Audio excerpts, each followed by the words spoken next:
Monday sees a South Coast rivalry. Whoa. What? It's not a rivalry.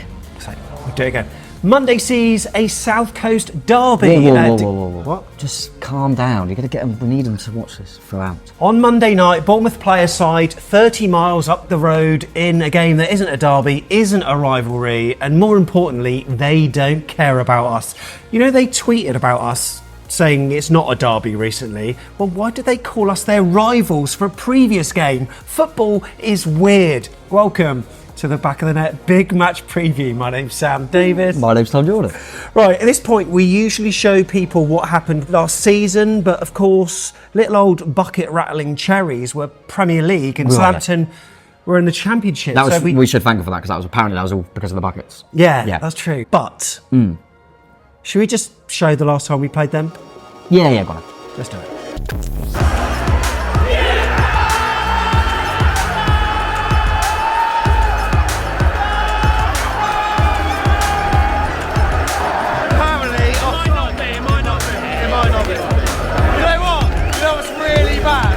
The fact that we've done that.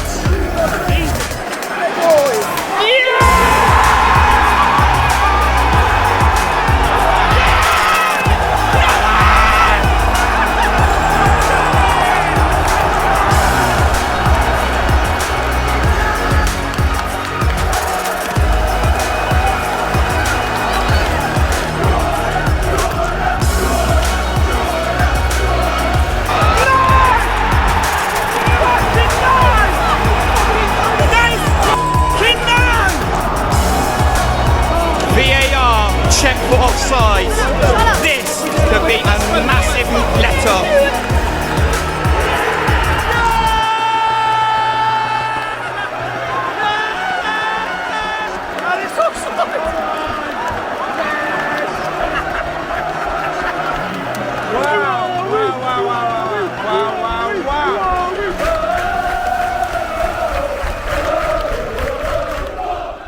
Marcus Tavernier, what a night that was. But look, that technically wasn't the last time we played them, Tom. Wasn't it? No. Oh, I went. Was it a friendly? Yeah. Winner Brooksy. 3-2. Yeah. Oh. Who else scored? Oh, God, that's a good one. I'm guessing Don probably scored. No, he didn't. I think Christie scored. He did. And there was one other. Not known for scoring goals either. He has notched a couple. Watara. Dango Watara. So basically, Brooks scored for both Bournemouth and Southampton at St Mary's last season, which is absolutely weird. But look, it's a big game. Southampton are desperate for points and remain without a win this season, and they're looking to heap some misery on the Cherries, just like they did the last time the two sides met at Dean Court. But equally, that said, Bournemouth, we need 3 points. We're desperate for it. And Tom, let's be fair, when we look at the league table, there is no better fixture for it, is there? No. Come on. No, you've got to be, I think, where we are as a football club now. We're obviously looking up the table, trying to progress from last season, which was a really good season.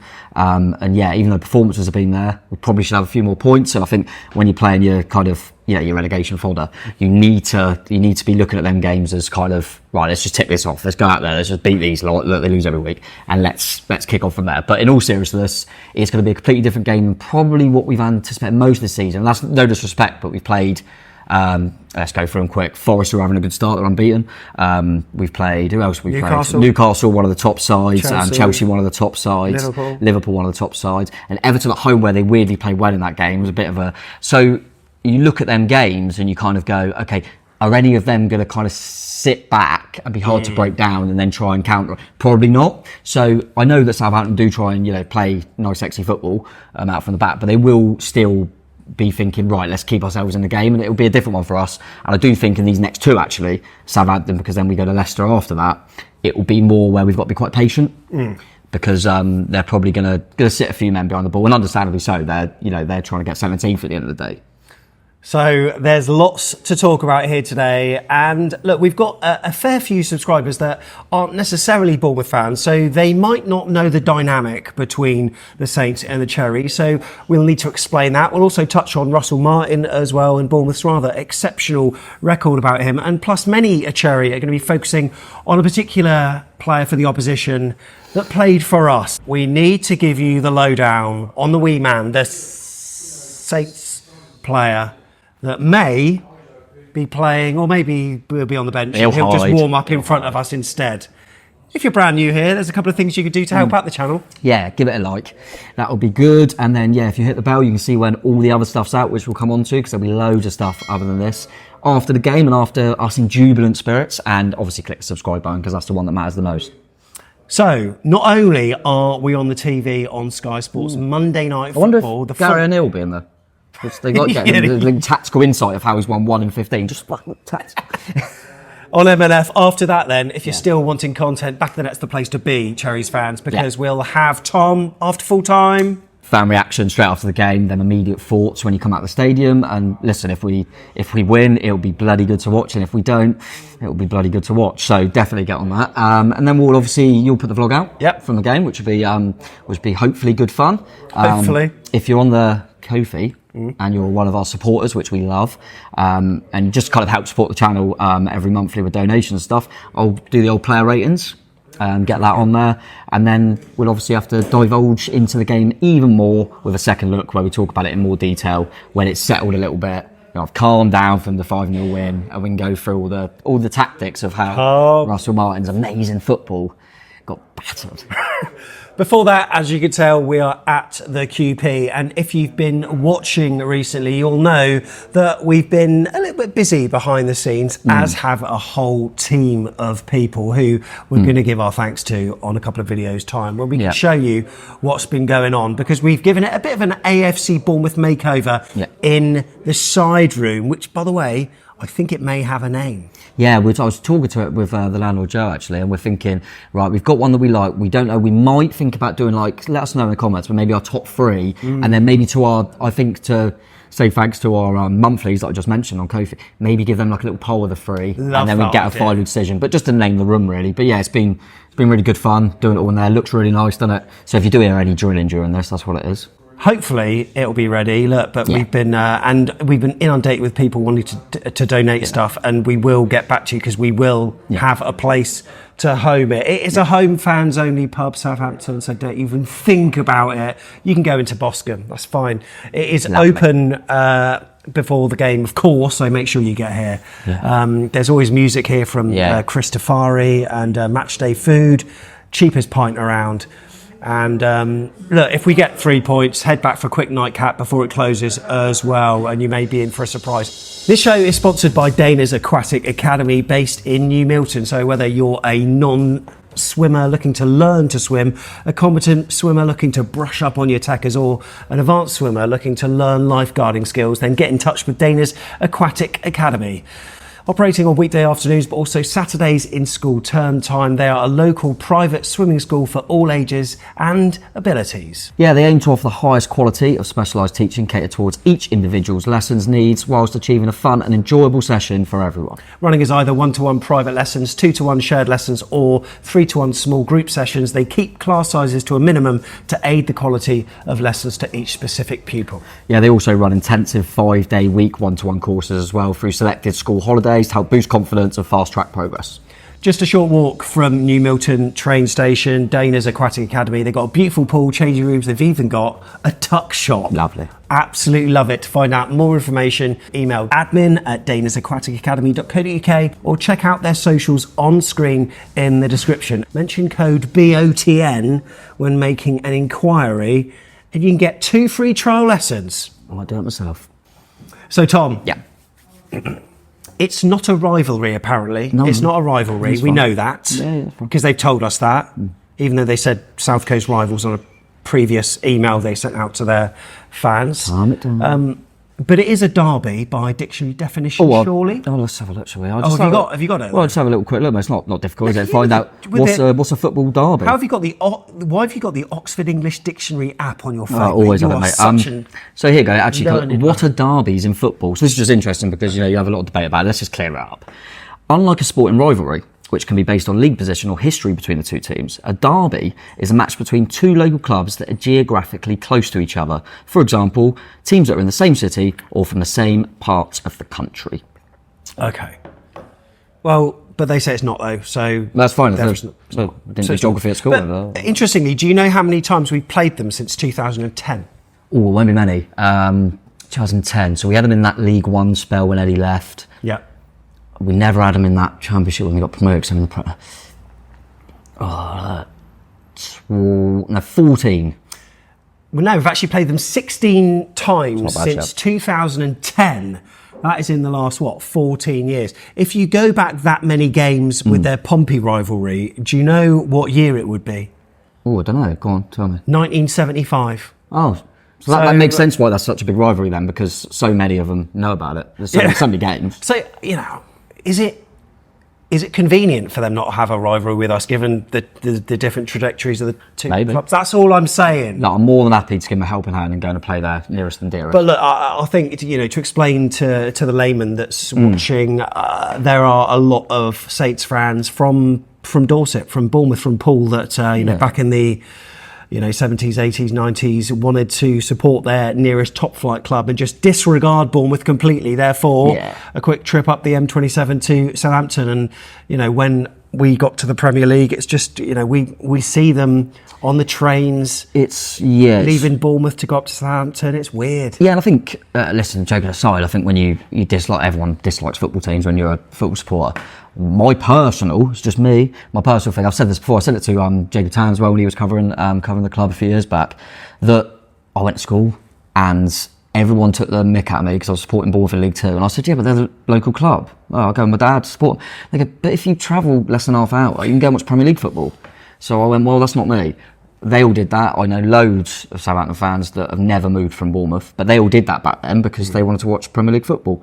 I got absolute piss ripped out of me for years, so I have a dislike to them, and I think that's my right. Yeah, but I think because of the heated nature of the Saints Pompey rivalry, which is born out of a lot of historical factors, I think they saw little old Bournemouth as a little pat them on the head.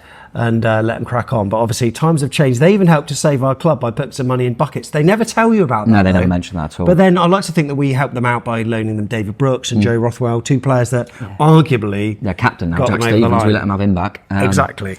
After he was on loan with us, but yeah. There is some needle at the moment, though, right? And that is not necessarily because of the geographical proximity of them. It's enhanced by a particular former Bournemouth player, Ryan Fraser. What's his name? Sorry, rat? What do you want me to say? Yeah, no, snake, whatever. Yeah, look, there's a card at the top of the screen that we implore you click if you want to find out the historical reasons. But in a nutshell, Tom. In a nutshell, he come to the club, wasn't that good. Was obviously a youngster, so we appreciated it. Sent him out on loan, done really well, come back, had one good season with us, so he's brilliant. Him and Callum Wilson got a record of assists and goals and all this stuff. It was really, really good for us, and it was all thanks to Eddie Howe really bringing him through as a youngster at Aberdeen. Then we obviously hit COVID. We were in a relegation scrap, really needed him. We had a lot of injuries, and he decided, I'm not going to extend my contract because of the COVID circumstance, because I don't want to potentially get injured and affect my next move. So we didn't like him for that. Then he come out and quickly said that if I wasn't being a team player, he said in one interview, and then another interview he said that if I had played, we would have stayed up. So he went to Newcastle, wasn't very good. They didn't like him. Eddie Howe got the job, ironically. Used him for a bit to keep him in the league, and then just chucked him aside, was putting him in. And even this season, because obviously he went on loan to Southampton, done well there, by all accounts, he waited till the last day just to make sure he got as much money as he could. And he literally had one good season. He's not actually, if he was really good, it would look better. I don't think it looks better because he's not that good. But he's seemed to have rejuvenated his career somewhat under Southampton, to his credit in that sense. But as a person, a human being, he's an absolute dick. So Jack Stevens is also, of course, he was only on loan at AFC Bournemouth. He is obviously not going to be available for it, but that's another ex-Cherry to look out for, as is their goalkeeper, Aaron Ramsdale. Why? It's a weird one with all three. Why? Why'd you do it? Ryan Fraser will get the most abuse you've ever seen anyone get abused at a football match. Jack Stevens, that friendly that you mentioned earlier, he came on in that friendly, or we started with. He got a roar and applause from the ball fans because he comes to us one season and he helped us there. I mean, Ramsdale going there is just enhanced the weirdness of the fixture, because we were singing, Southampton fans, we were singing to Jordan Pickford when we beat him 3-2. You're just a shit Aaron Ramsdale. So we're complimenting that. What's going on? Listen, we love Ramsdale for what he did with us, and I think we do love you. There were obviously loads of links with him coming to us because we needed a goalkeeper. From what I've heard, that was just lazy journalism. We always wanted Kepa. He's obviously got links with Andoni. And Aaron needed to go somewhere to play, so credit to him for that. But it's a weird one, isn't it? Because I won't be booing the guy, but there's no way. Normally, when we played against him for Arsenal, we've sung his name when he comes over to the goal. I can't do that now. Can't do that now. And to be fair, he started his career off brilliantly and he let in quite a few goals. So hope he keeps it up. Interesting. And what's this about our record against Russell Martin? Because whenever we've played them, it's pretty good. Well, look, I've got the stats in front of me. We've played them 4 times. Do you know how many goals we've scored? A lot. I don't think we've ever had a game where we've scored less than 3 against a Russell Martin team, have we? 15 goals we've scored against Russell Martin's sides in 4 games. Of course, he was manager as MK Dons, played them first game of the season in the League Cup. It was weird that being the first, but it was a Saturday. Guess who scored in that?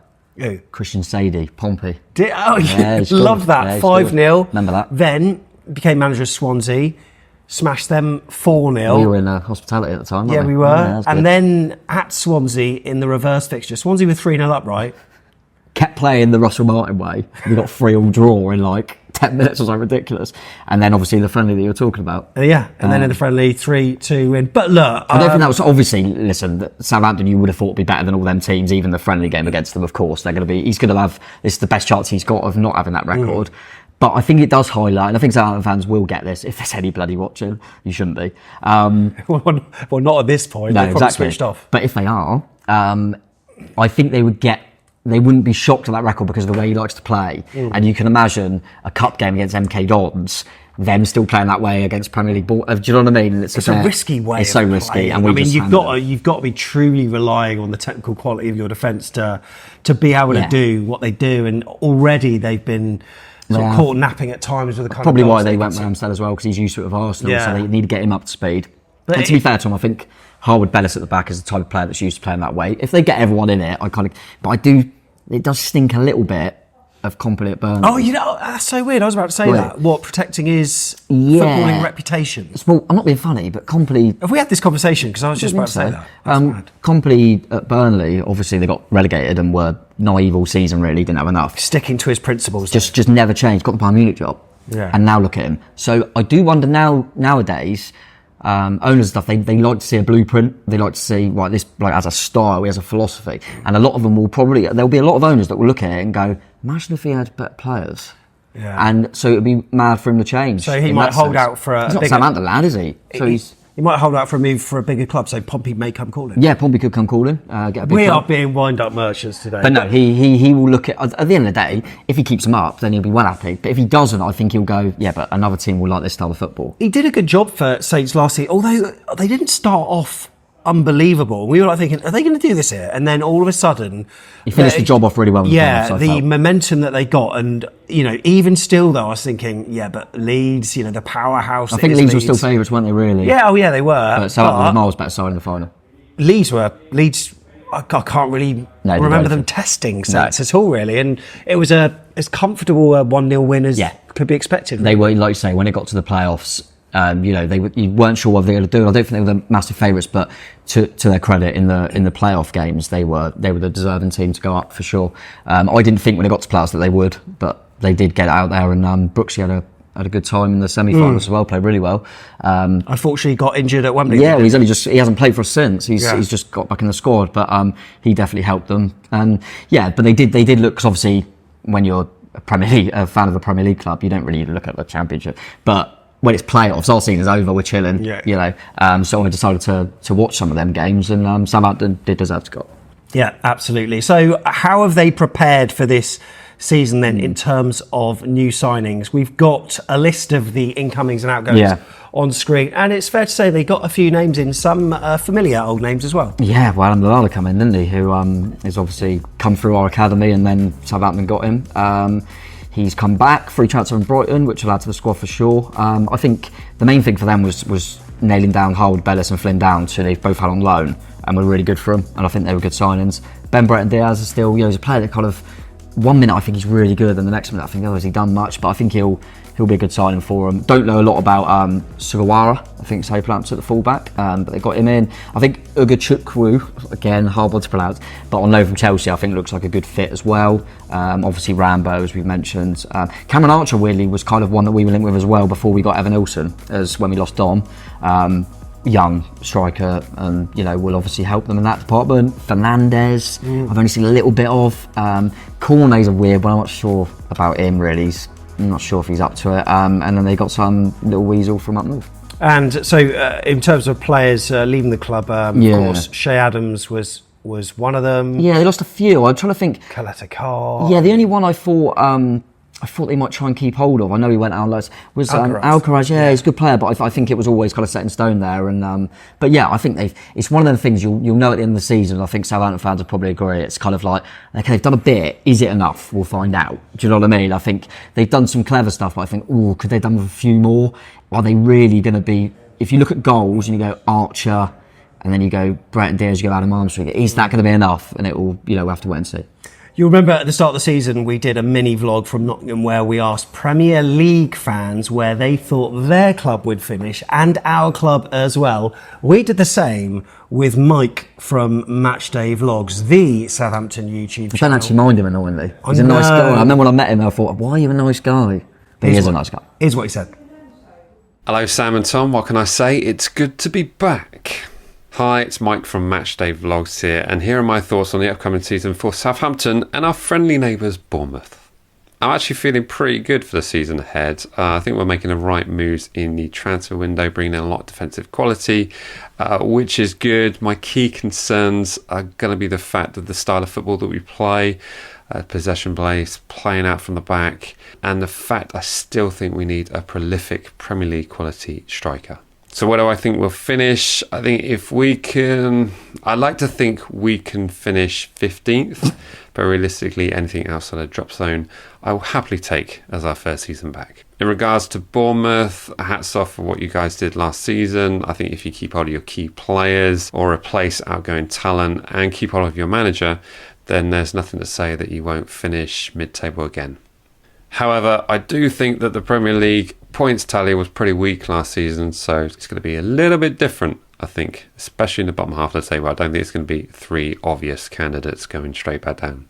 So that concludes my thoughts on the season ahead. Sam, Tom, thanks for having me on. I'm going to give Tom a wave. I know he loves Southampton fans. I'm going to give him a wave. Hi, Tom. We missed you, mate. Didn't know that was coming. That's really annoying. Mm-hmm. It's really, it's just really nice. He is nice, but he did, and it's nice when he make me laugh. 15th. 15th.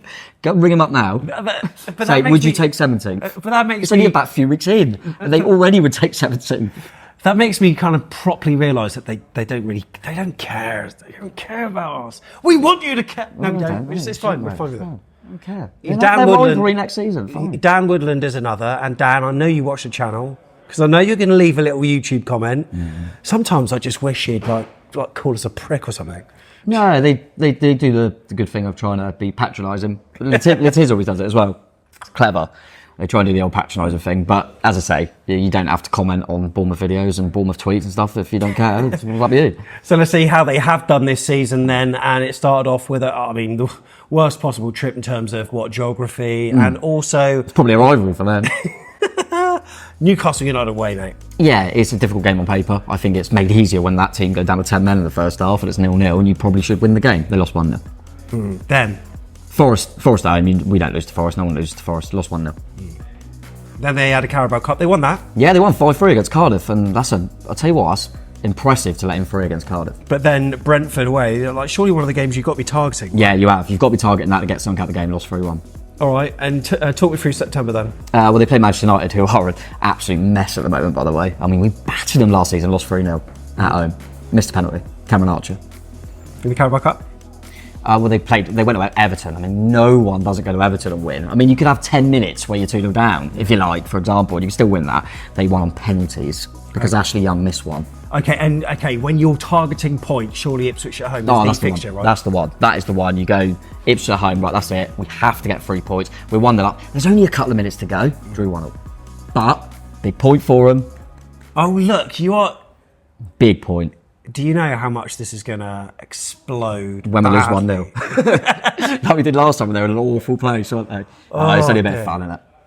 It's only a bit of fun, mate. It is only a bit of fun. But you know what? It's funny. They ain't watching now, are they? I feel as though... I don't know, I feel as though we've got almost South Coast, put aside Brighton, almost like South Coast supremacy. But really, I mean, being in a division higher than them, that probably exacerbates why I'm thinking that. But when you look at the last few games, I mean, there are a couple of W's sprinkled in there, but it's mainly been Saints wins. I mean, if you check out the we haven't turned up much against them. Yeah, since the turn of the century, like we said just now, over the last 14 years, we played them 16 times. Started off with 4 L's, but then in the Premier League at home, we did manage to register that win, and ever since then there's been a lot of draws. The only one we have got a couple of wins. Yeah, the only one, I mean, always at their place. Yeah, when you think of that win at their place, the 1-0, the one we were speaking about with Tavernier, we weren't good.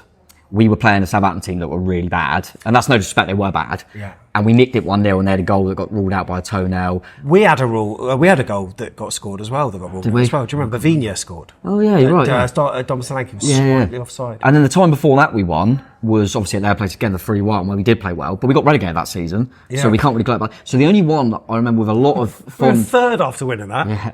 The only one I remember with a lot of fond memories is that first time we beat them in the Premier League, that 2-0, because if you actually went back, because Benicophobe scored a header and I think it was Steve Cook, but if you go back and look at the two sides, they had a good team on paper. They had Van Dijk at the back. Van Dijk, because Phobie leapt above him.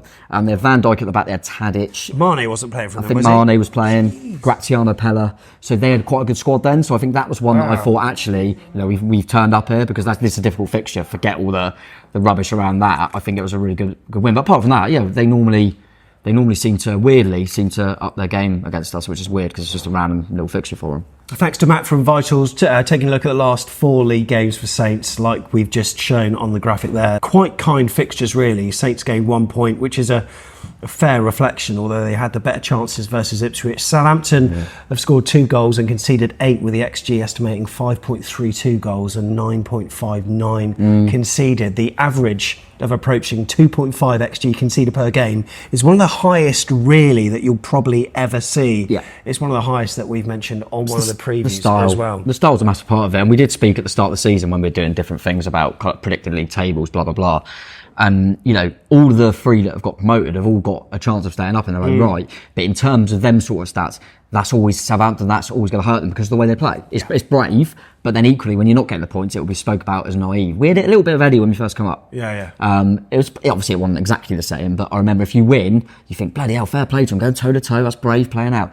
When you don't win, and obviously they've only got 1 point, everyone will say, that's so naive, you need to change. And as we mentioned earlier, I think Company and Burnley had that throughout of last season.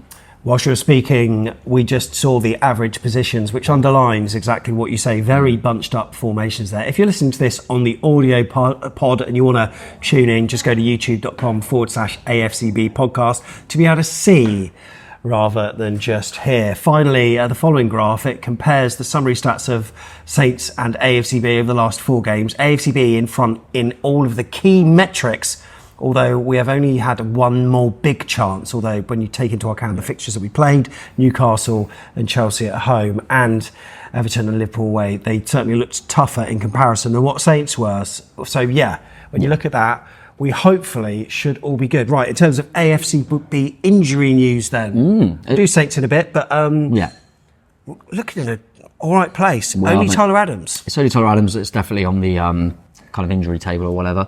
Obviously there's some that, as always, you're thinking, they're not fully. So I think, not sure about the situation with Billen. He wasn't obviously in the squad last game, so I don't know if he's got a knock or it was just this, tactical decision. And I think there's people like we mentioned with Brooks, Unal, that Dango, because he got an injury out there, that are fit to play, but it's whether they're 100% to play 90 minutes, etc., etc. So we'll judge that on the kind of team and stuff. But in terms of 100% out, it's only Tyler Adams, so it's a good place to be. And Saints, there seem to be a few. Nothing too major, I'd say. No. I mean, Bazuna's obviously out, the goalkeeper, but obviously he wouldn't play anyway. Sulemana's been out for a while. I don't think he would play.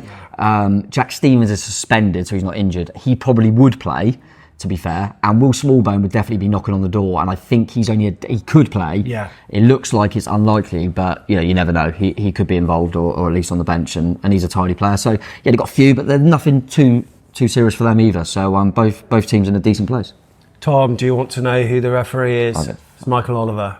He refereed us for the first game of the season against Nottingham Forest. He also was the referee for that stinker of a game, official-wise, between Man City and Arsenal, where he sent off Trossard. Was that Trossard that got sent off in that? Yeah, it was. Which was for a second yellow. I just don't care. Okay, let's do teams. Come on. Okay, then we'll start. What? Team loose. How'd you do that? Oh, good, isn't it? This is for Evan Nilsson. Right. Brazil shirt, as everyone that watches the channel regularly knows, I said I was going to get a few Brazil shirts for our new number 9, and I'm manifesting it. Because people are going to come back and go, bloody hell, it's when you wore the Brazil. He's going to get his first Bournemouth goal. So I'm manifesting it with a Brazil shirt. And it's a nice shirt anyway, I quite like it. Yeah, it's a beautiful shirt. And, okay, so I'm assuming that it'll be in your lineup. Yeah. 4-2-3-1 then, Tom, talk me through it. Yeah, I'm going to try and be, I always say to you, I always try and be a little bit different because then it looks better if I get it right. But I'm obviously keeping Kepa in goal. I am going to bring the 2 back in that I thought would have played in the last game, but didn't. So Adam Smith will come back in at right back, I think. Zabani, I think, will part of Senesi, who will obviously be coming in for Howson, and Kirk as a stay at left back. Got to be Cook and Christie, as usual, in the middle. But I'm mixing it up. So I'm keeping Semenyo obviously on the right. I'm going to take Cliver out, put Sinisterra in, and move Tavernier inside. So my thinking behind this, Evan Nilsson's obviously in the line. My thinking of this is often recently in game, we've taken Cliver off like we always do. Yeah. Brought Cine on. Or Dango. The only reason I said Dango is because he had that knock recently. Yeah. And we've taken Cliver off and moved Tav in virtually every game. And I just wonder if he goes, we do this every game, let's do it the other way around and see how it works.